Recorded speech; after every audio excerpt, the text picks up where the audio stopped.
Welcome back to my channel fine maths classes.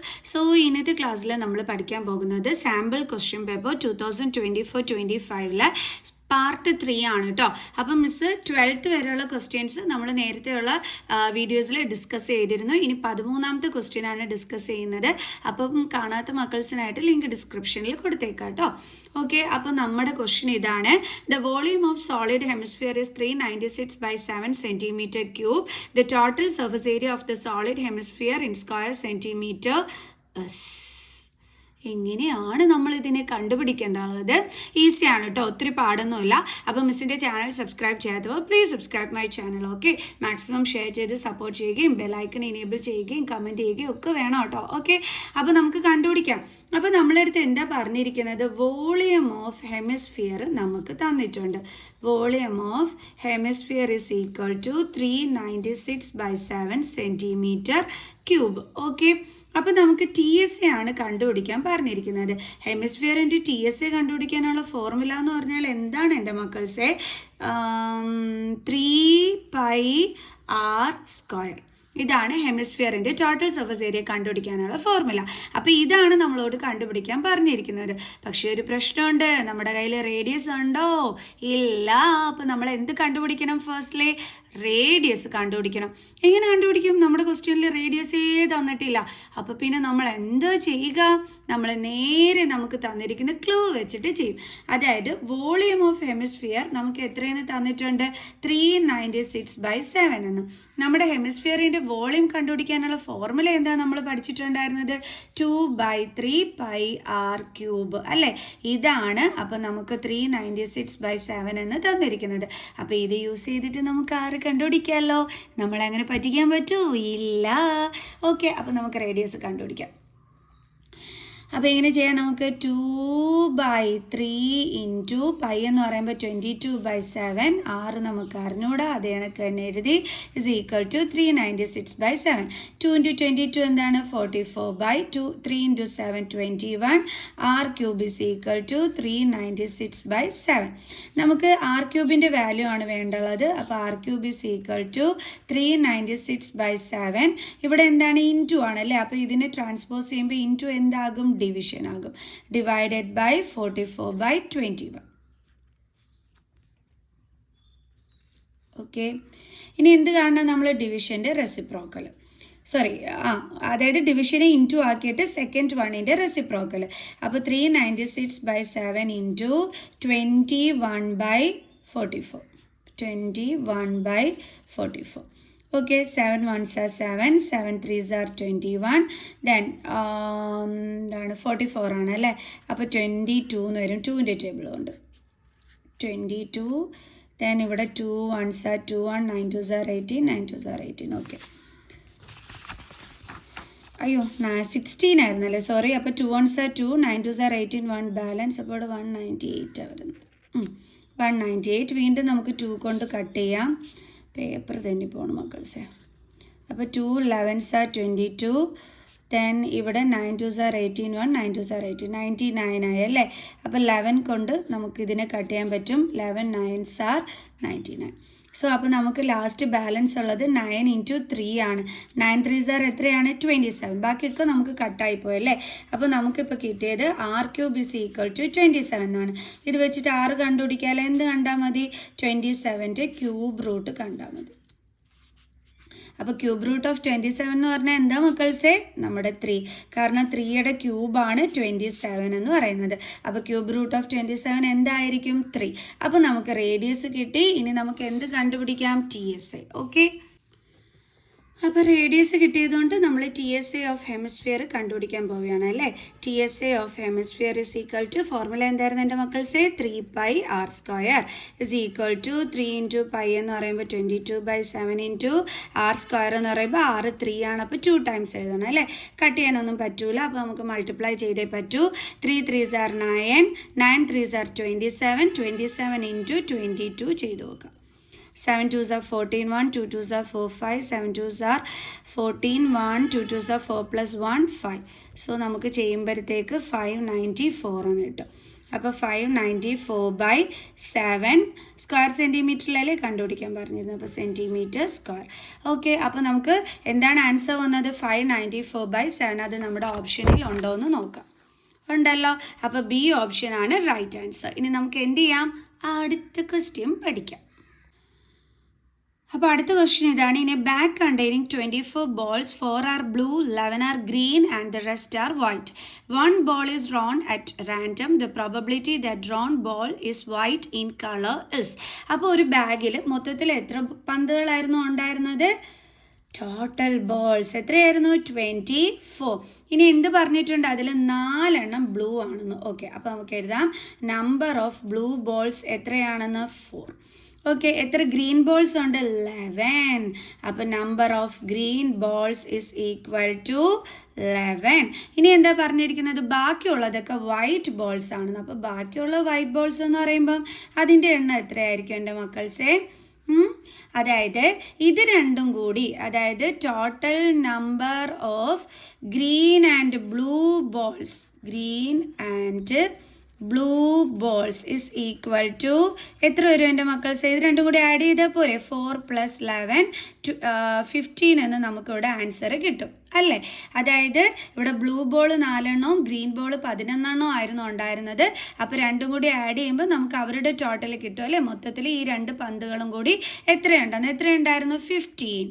ഇവിടെ 15 ആണ്. Okay, അപ്പോൾ വൈറ്റ് ബോൾസ് കണ്ടുപിടിക്കാൻ നമ്മൾ എന്ത് ചെയ്താൽ മതി? ടോട്ടൽ നമ്പർ ഓഫ് ബോൾസ് ആയ 24ൽ നിന്നും ഇത് രണ്ടും കൂടി ആഡ് ചെയ്ത് 15നെ നമ്മൾ കുറച്ചാൽ മതി. അപ്പോൾ നമുക്ക് എത്ര കിട്ടും? 9. ഓക്കെ, ഇനി എന്താണ് അടുത്ത് കണ്ടുപിടിക്കാൻ പറഞ്ഞിരിക്കുന്നത്?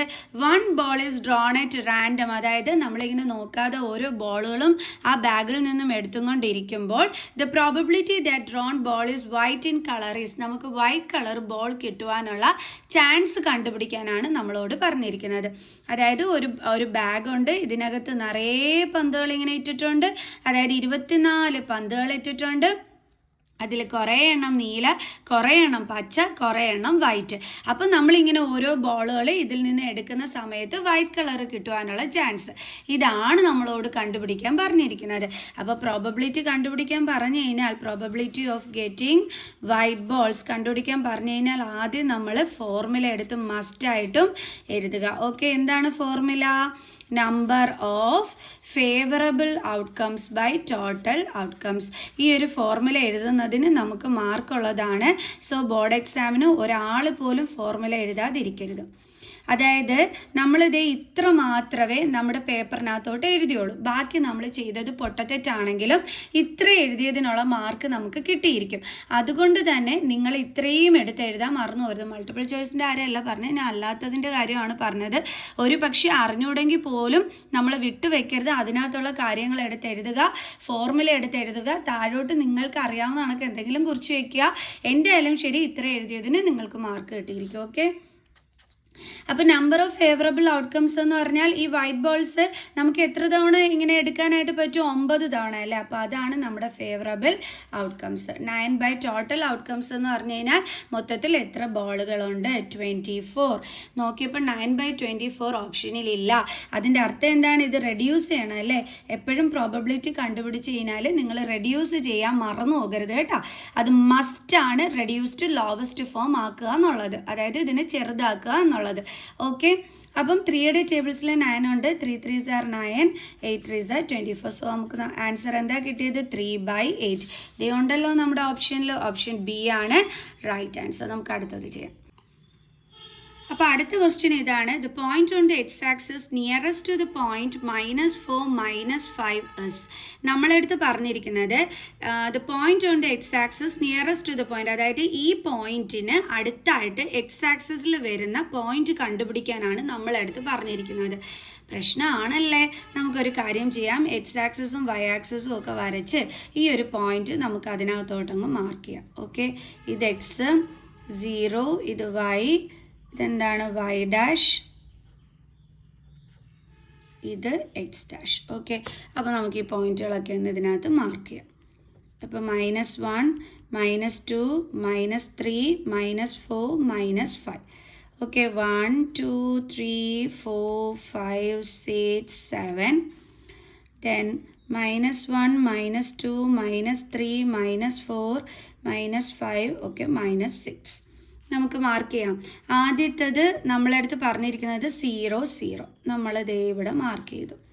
അടുത്തത് -4 0 -4 0 എന്ന് പറയുമ്പം നമുക്ക് എവിടെ വരും? ദാ ഇവിടെ അല്ലേ, ഇത് y ആക്സിസിൽ 0 കിടക്കുന്നത് ഇവിടെയല്ലേ, അപ്പം ഇതാണ് -4 0. അടുത്തത് -5 0 ഓക്കെ, അതെന്ന് പറയുന്നത് ഇത് ഇവിടെ വരും -5 0. ഇനി ഒരു ഓപ്ഷനും കൂടി ഉണ്ടേ, അതേതാണ് -41 അല്ല √41 0. √41 0 എന്ന് പറയുമ്പോൾ √41 നമുക്ക് അങ്ങനെ ഒരു സംഭവം ഇവിടെ ഇല്ലല്ലോ, എന്താ ചെയ്യുമെന്നായിരിക്കും അല്ലേ ആലോചിക്കുന്നത്. നമ്മൾ 41ൻ്റെ എങ്ങനെയാണ് ഇങ്ങനെ സ്ക്വയർ റൂട്ട് കണ്ടുപിടിക്കുന്നത്? ഈ ഒരു ഡിവിഷൻ മെത്തേഡ് വഴി അല്ലേ. നമ്മൾ എന്ത് ചെയ്യും? 2 നമ്പറിന് ഒരുമിച്ച് പെയർ ചെയ്യും. എന്നിട്ട് നമ്മൾ എങ്ങനെയാണ് ഇതിൻ്റെ സ്ക്വയർ റൂട്ട് കണ്ടെത്തുന്നത്? നമ്മൾ സ്ക്വയർ നമ്പേഴ്സേ ചൂസ് ചെയ്യത്തുള്ളൂ. സ്ക്വയർ നമ്പേഴ്സ് എന്ന് പറഞ്ഞാൽ എന്താണ്? 2ൻ്റെ സ്ക്വയർ 4, 3ൻ്റെ സ്ക്വയർ 9. അപ്പോൾ ഏതെങ്കിലും നമ്പറിൻ്റെ സ്ക്വയറിൽ വരുന്ന നമ്പേഴ്സാണ് സ്ക്വയർ നമ്പർ. അതായത് 4ഉം 9ഉം ഒക്കെ എന്താണ്? Square number. അപ്പോൾ അതേപോലെ 41 ഒരു സ്ക്വയർ നമ്പർ ആണോ? അല്ല. അപ്പോൾ നമ്മൾ എന്ത് ചെയ്യണം? ഇതിന് മുമ്പുള്ള സ്ക്വയർ നമ്പർ എടുക്കണം. അതേതാണ്? 6ൻ്റെ സ്ക്വയർ 36 അല്ലേ.